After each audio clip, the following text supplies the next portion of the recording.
that, but they're solid state.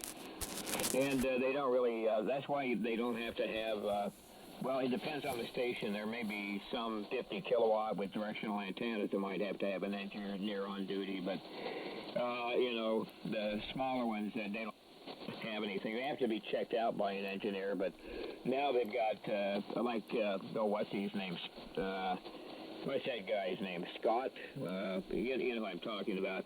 Does, you know, 4 or 5 or 6 radio stations. He covers them all. That's all they need is somebody like that going around and doing it. Yeah, he's got something he's doing there. Elaborate sometimes. He's doing like digital stuff. But I think my noise level has dropped down to 8 now. It's kind of weird. I don't know why. Mine's exactly the same, about a 3.5 to a 4.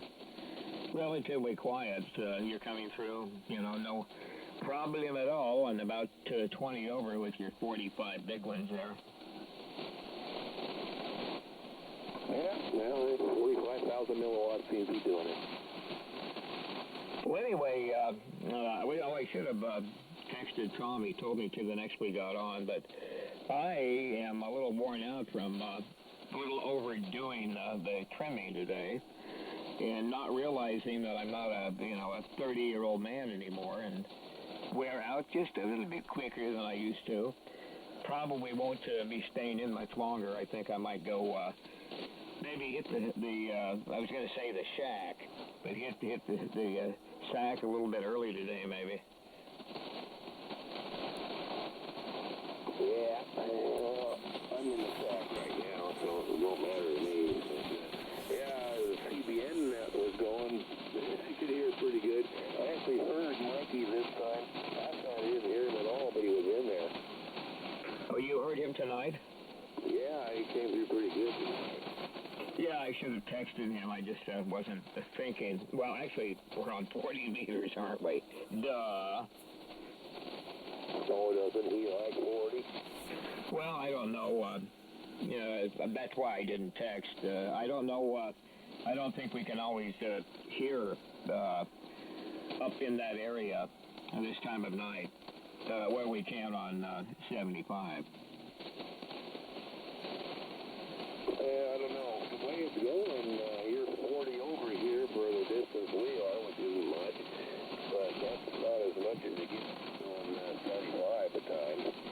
Oh, I get higher than that? That's pretty good, but I might have been able to hear him tonight.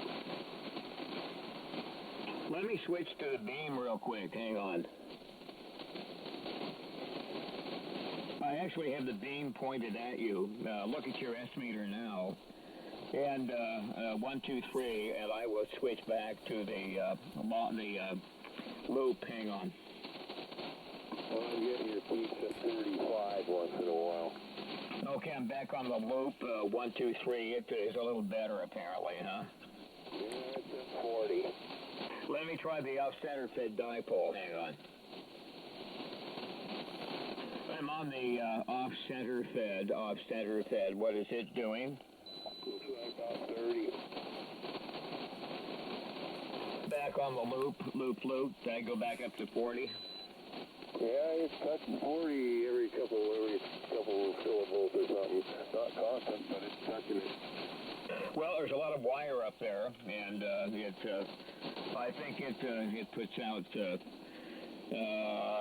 all kinds of different patterns, but I think I am putting a few more microvolts up in your area at that distance on the. If I was talking to somebody at maybe the other side of the country, the beam more than likely would be better. So that is the way it goes. Mother Nature decided that that's the way everything was going to work. Yeah, I'm not using IPO or anything. It's just, that's the way it is usually. You're not using IPO, or you're not using an amplifier, are you? No preamp either. I'd be probably quite a bit. I'd probably be well over 40 if you had one amp on then. Well, I don't have an amp on preamp on this radio. Oh, you said you do have a preamp on the radio you're on now? But no, I saw another one downstairs. Oh, okay, well, I bet I would be a little louder. I mean, I'm not even sure if I've got a preamp on. Yeah, I do. I have one amplifier. And in order to give an accurate signal report on this radio, you have to have one amp on. Yeah, it's really complicated on this one, but if you want to hit me with 60, I can go down there on that one and turn on the second stage preamp. Now, have you ever had anything 60 over on any of the radios you've had? That one downstairs I have, but I turn on both preamps. Well, doesn't Bill raise it up pretty high? No, he doesn't do as much as you do. He's actually a little closer, I think, to you than I am. Oh, Bill in Montana? Yep. Well, he's up higher too, but I'm not sure what his antenna is. I don't configure to the thing. I don't configuration yours has. That might be a difference. Well, I don't think anybody has as much wire as I have up there. 1,400 feet, that's quite a bit of wire, and that makes it a really good receive antenna, so much capture area. And it's a closed loop, and that's why it's so quiet.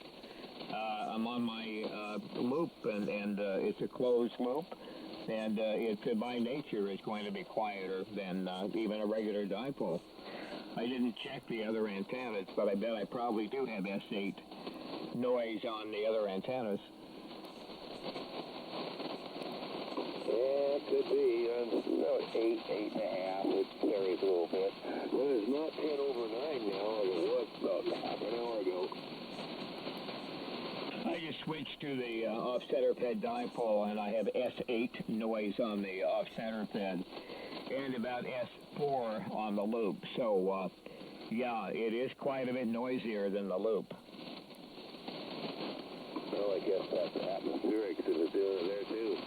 Yeah, it's atmospheric, and the loops do control the noise to some extent. That's one of the many nice features of a loopy antenna. Usually on 40, I have about a S5.5 really, so nothing to really look at.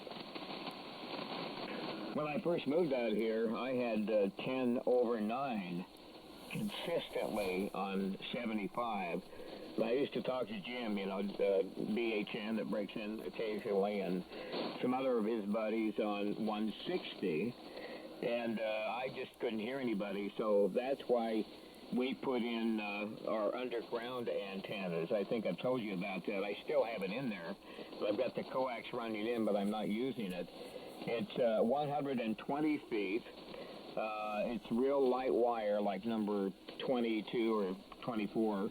It has a little tiny mini ballon and some of that really, really small coax, just a lot smaller than the RG8X. It's really, really small. Running that into the shack, and then it went into a little amplifier that you buy